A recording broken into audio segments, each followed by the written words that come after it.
lu Tuhan itu hebat nggak? Hebat banget. Hebatnya kayak apa coba? Aduh, dia luar biasa deh pokoknya. Hebat deh, nyiptain aye komplit sempurna nih. Salah satu kehebatannya. Benar. Dari berbagai juta orang bisa suaranya macem-macem. Benar. Agak kepikir dah sama kita. Masih banyak lagi, Bang. Dia ciptain kita baik ya. Coba kalau dia ciptain hidung kita lubangnya ke atas, terus kehujanan, kelelep loh. Bisa aja sih abang. Makanya hidung kita lumayan mancung lah ya. Ya biar pesek-pesek juga masih bisa napas. Ada lubangnya di bawah nggak ke atas. Benar. Kalau terlalu mancung nanti boros napas, cepat mati. Makanya dia ciptain pas-pasan dah. Suara beda-beda. Cukup seimbang. Benar. Dia itu hebat ya. Dia ciptain kita aja, Po. Yeah. Kadang-kadang gua mikir ya, kok kita itu bisa ngerasain ini kalau kita makan ya, ada daging dikit aja tuh rasanya risih gitu ya. Apa namanya, alat perasanya itu peka banget gitu ya. Luar biasa gitu ya. Tetapi ya itulah Tuhan. Dulu gua nggak ngerti, kadang-kadang gua ngeliat hidung bulu hidung nih buat apa sih pakai bulu. Ternyata itu ada gunanya buat nyaring debu. Pokoknya Tuhan tuh ciptain semua yang ada ini baik untuk kita. Amin, Bang. Nah, tetapi kalau kita berbicara seperti itu bicara hal yang normal, umum lah. Ya, duniawi orang juga pasti bilang seperti itu, ya. Tapi ada satu yang hebat. Apa itu? Semua agama punya Tuhan. Panggilannya masing-masing, ya. Panggilannya, dan semua agama punya ajaran masing-masing, ya. Tapi Tuhan yang kayak Tuhan Yesus itu cuma satu, Po. Bener. Kenapa itu dia? Kita renungin ya. Mulai dari lahir aja. Coba contoh ya.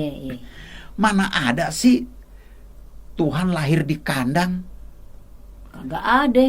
Gue aja anak orang miskin, Po. Dulu gue tinggal di kampung, masih zaman harimau banyak tuh. Di Lampung. Rumah tuh nggak gede, gubuk. Tapi gue nggak lahir di kandang tuh, di rumah. Di balai. Di balai, Tapi ini Tuhan, Po. Dia ngambil tempat di kandang. Aduh. Sih. Di kandang. Dia menciptain langit bumi mau serendah itu ya. Iya. Ngajarin kita. Nah, Ayah mikir, kenapa sih dia ngambil tempat di kandang? Kan dia bisa ngambil tempat di istana. Iya.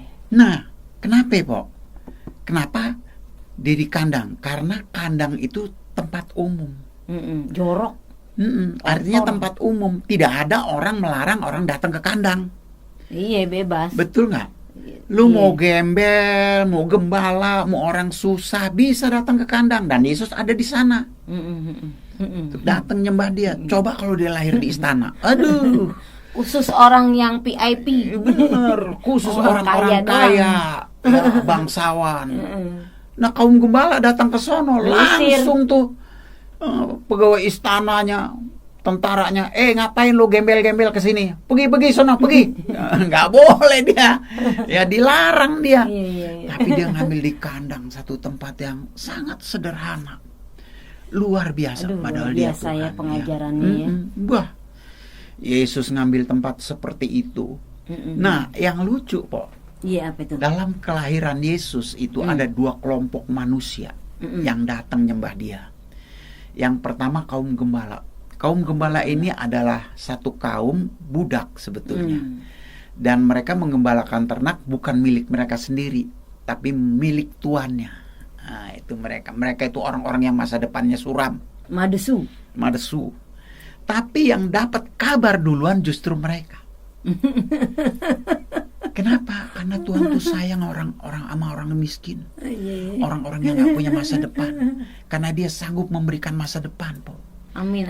Itu sebabnya firman-Nya berkata, rancanganku bukanlah rancangan kecelakaan, tapi rancanganku adalah rancangan yang memberi damai sejahtera, yang memberi masa depan penuh pengharapan. Apa yang kita harapin? masa depan. Pasti orang berharap masa depan berhasil, Iya. beruntung, betul nggak? Indonesia pulih. Kalau masa depan masuk kubur ke sorga gitulah ya. Jadi semua orang tuh pasti kayak gitu kok. Nah itu disediain sama Yesus. Ya jadi kalau saudara-saudara saat ini hidup seperti tidak punya pengharapan, miskin, susah, datang sama Yesus. Lu pasti dihibur, pasti ditolong. Marilah kepadaku, kata Tuhan Yesus, yang letih lesu dan berbeban berat. Nah, Aku akan memberikan kelegaan. Lega rasanya. Yeah. Aduh, indah. Karena apa? Memberikan sukacita. Tersedia masa depan. Tersedia kemenangan. Tersedia keberhasilan. Amin, Ya. amin. Bagaimana caranya? Saya kan orang nggak punya, Pak. Saya kan orang bodoh. Bagi Tuhan tidak ada yang mustahil. Dahsyat. Coba lihat tuh. Ya, murid-murid Yesus apa orang pinter? Enggak. Ya kan? Iya. Nelayan semua. Ngapain sih jadi nelayan cuman megang jaring aja harus jadi insinyur? Itu orang-orang susah. Iya, Ya. benar. Tetapi mereka akhirnya berkata bahwa Tuhan mencukupi apa yang menjadi kebutuhan dan keperluan mereka. Iya, amin. Karena segala yang baik datang dari Tuhan. Ini kelompok yang pertama, Bu. Itu kaum gembala. Yang kedua orang Majus. Nah, orang Majus ini orang-orang pinter, Iya. bangsawan, berpendidikan. Nah, biasanya orang-orang kayak gitu justru ngandelin akal. Padahal firman bilang apa? Orang benar hidup oleh Iman. iman, bukan akal. Akal mah terbatas. Jadi yang namanya iman itu ya sudah, terima Yesus dan kita mohon pimpinannya. Ya, dan minta supaya iman kita semakin hari semakin kuat, semakin teguh, membimbing kita sehingga kita menjadi orang yang benar di mata Tuhan, tidak mengandalkan akal. Bener ya, Ya. Bang. Dan apa yang terjadi? Orang Majus dipimpin sama bintang yang mereka lihat nih, bintang kok jalan-jalan ya. Lalu mereka ahli perbintangan berunding, ini kayaknya bintang nunjukin kehadiran seorang raja nih, kelahiran seorang raja. Ayo kita siap-siap. Wah, bawa perbekalan, bawa persembahan yang kita tahu emas, kemenyan dan mur ya. Nah, lalu mereka jalan. Nah, bintangnya kemana bintang jalan mereka ikut. Ke timur ikut, ke barat ikut. Sampailah di Yerusalem. Begitu sampai Yerusalem, mereka lihat istana raja. Waduh. Otaknya mulai jalan. Namanya raja pasti lahir di istana. Bener. Nggak mungkin di kampung. Tapi Iya. aneh itu, bintangnya kok malah ke Bethlehem, Hmm. di kampung. Ini raja beneran apa raja dangdut ini? Gitu. Itu dia kok.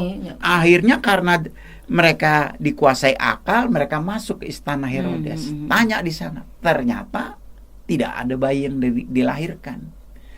Akhirnya mereka permisi keluar lagi. Untung namanya bintang itu setia, nungguin kedip-kedip. Itu dia bintang yang sono, yuk kita ke sono. Nah, Herodes gondok, enak aja lu nanya anak baru lahir, udah gitu pergi lagi. Tuh persembahan buat siapa? Mestinya buat gue. Dibawa lagi katanya. Kecewa dia. Lalu dia panggil tuh penggawa. Dia bilang, ada anak raja yang baru lahir. Itu bakal jadi saingan gue. Sebelum dia gede, bantai bayi-bayi yang laki-laki. Semua lu bantai. Terjadi pembantaian bayi luar biasa. Itu gara-gara orang Majus yang salah. Kita juga orang manusia, ya jangan andelin akal, bisa salah. Salah langkah, jadi bener. Ya begitu ya, ngeblangsak jadinya. Andelin firman bener, gitu ya. Bener. Jadi kayak kita nih berdua kok. Kita latar belakang beda. Lu perempuan, gua laki. Iya. Punya keinginan masing-masing, betul nggak? Betul. Warna aja kita senengnya beda. Gua seneng biru, lu seneng putih. Wah, susah ketemu, Pok. Nah, bagaimana supaya kita bisa ketemu? Ya iman. Iman kepada apa? Yesus. Apa yang diomongin Yesus kita ikutin. Hati kita ke sono. Itu pasti bisa damai. Benar. Tapi kalau gua nuntut lu nuntut gua, tuntutan kacau udah. Parah. Meja hijau larinya. Ya. Nah, jadi kalau kita renungin kehadiran Yesus saja udah luar biasa. Belum lagi pelayanannya. Aduh, banyak banget deh Begitu pokoknya. dia dewasa, dia nyembuhin orang buta, orang sakit disembuhin. Lazarus 4 hari dalam kubur, udah jadi bangke dibangkitin. Waduh, emang bener-bener dah. Tuhan Yesus itu paling hebat di Sehingga antara dilawan. semua Tuhan. Cuma Amin. Yesus yang paling top. Wow, luar Amin. biasa.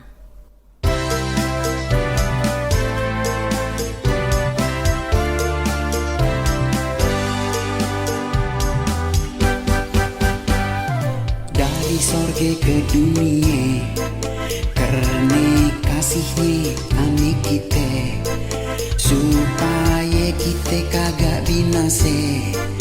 Jangan ada yang masuk neraka.